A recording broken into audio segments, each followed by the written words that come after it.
Okay, let's just dive right into this. We're looking back at October 1962, the Cuban Missile Crisis. Now, usually we remember this as the ultimate historical triumph, right? Cool heads prevailing, disaster averted, the whole shebang. But today, we are exploring a brilliantly researched alternate history from our source material that asks one incredibly chilling question. What if a single, totally mundane mechanical failure had ended the world? Watching these dominoes fall is absolutely fascinating, and frankly, it's pretty terrifying. There's this one line from the text that just perfectly captures what we're about to explore. This is the history of the world where the thin thread of restraint snapped. Just let that sink in for a second. We are stepping into a very dark alternate timeline here. And you know what makes it so gripping? It isn't pure fiction. It is entirely based on the razor's edge we literally walked during those 13 days. So the point where everything changes, it starts down in this Sargasso Sea. It's October 27th, 1962, the day known as Black Saturday. Picture this. We're deep underwater aboard a Soviet Foxtrot-class submarine, the B-59. It's currently hiding from this massive U.S. Navy carrier task force. And because it's running so deep just to avoid detection, its radio antenna can't be raised, meaning the crew is completely 100% cut off from Moscow.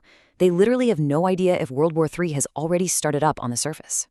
Now, inside that steel tube, the temperature has skyrocketed to 120 degrees Fahrenheit. The submarine's air conditioning system, it's completely failed. These men are trapped in a vessel designed for the freezing waters of the Northern Fleet, not the warm currents of the Caribbean. Carbon dioxide levels are just steadily creeping up.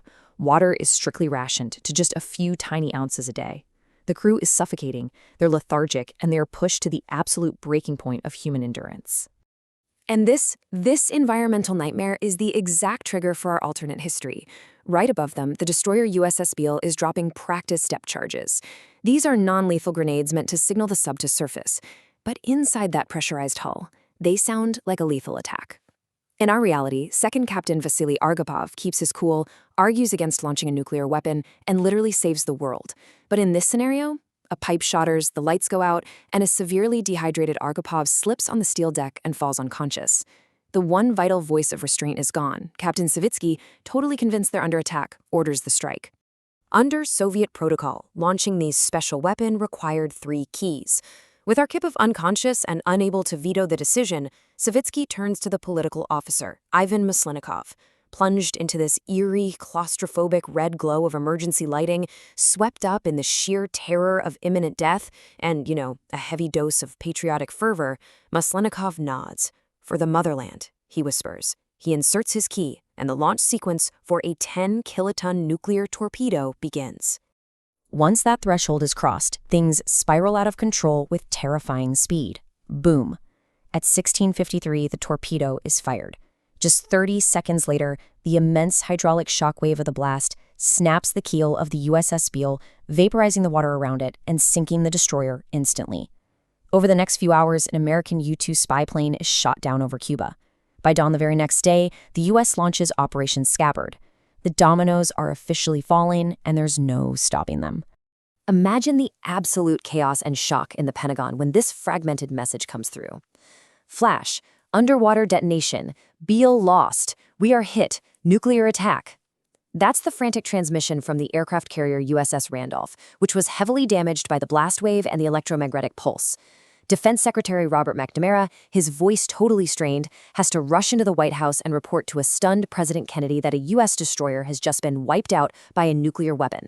When you look at this from the perspective of military commanders in Washington, a really horrific logic takes over. Step 1, an isolated nuclear blast at sea. Step 2, a U-2 plane is shot down over Cuba. To the Pentagon, these don't look like chaotic, isolated accidents.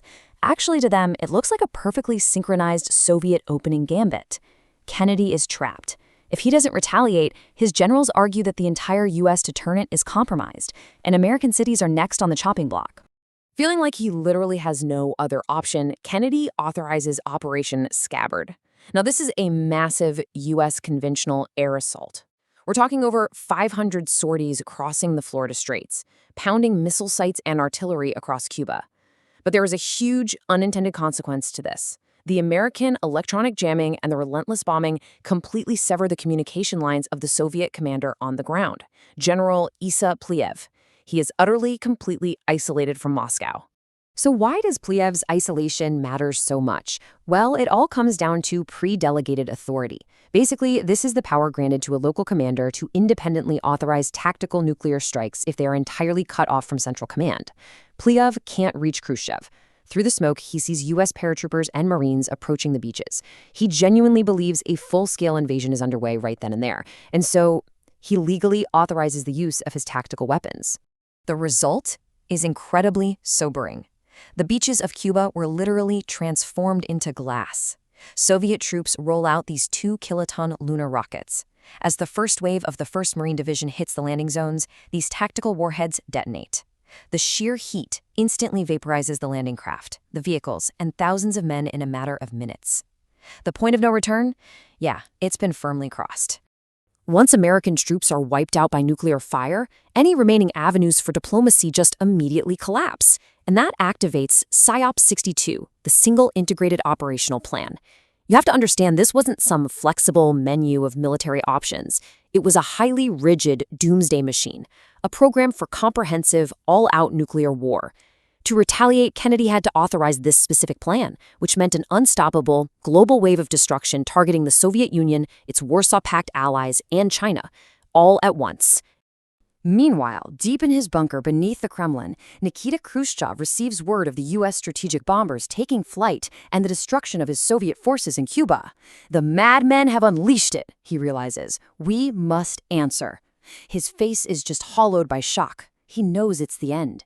He immediately orders the full retaliatory launch of all available Soviet intercontinental and intermediate-range ballistic missiles.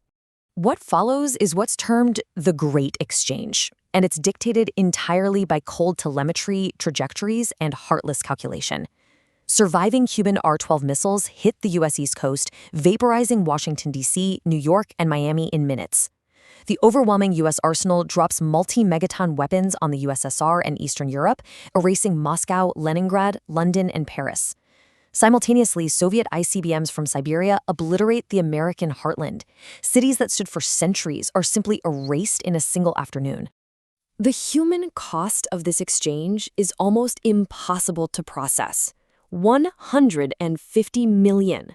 That is the staggering estimated death toll within just the first 72 hours of the conflict. 150 million people. But the prompt deaths from the blasts and thermal radiation, that was actually only the opening chapter of the catastrophe. Because next comes the environmental aftermath. Millions of tons of soot, ash, and pulverized soil from those burning cities are injected straight into the upper jet streams. This incredibly thick blanket of debris blocks out the sun, triggering a nuclear winter. The northern hemisphere is plunged into a perpetual freezing twilight, causing a massive 20 degrees Celsius or 36 degrees Fahrenheit global temperature drop. And then comes the quiet, chilling reality of a modern industrial world completely breaking down. Central governments just dissolve. The world fragments into these localized enclaves under martial law, literally fighting over canned food.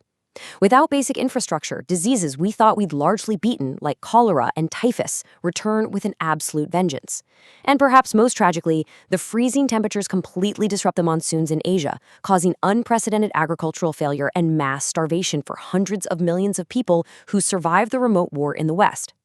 It is absolutely terrifying to realize how close we actually came to this.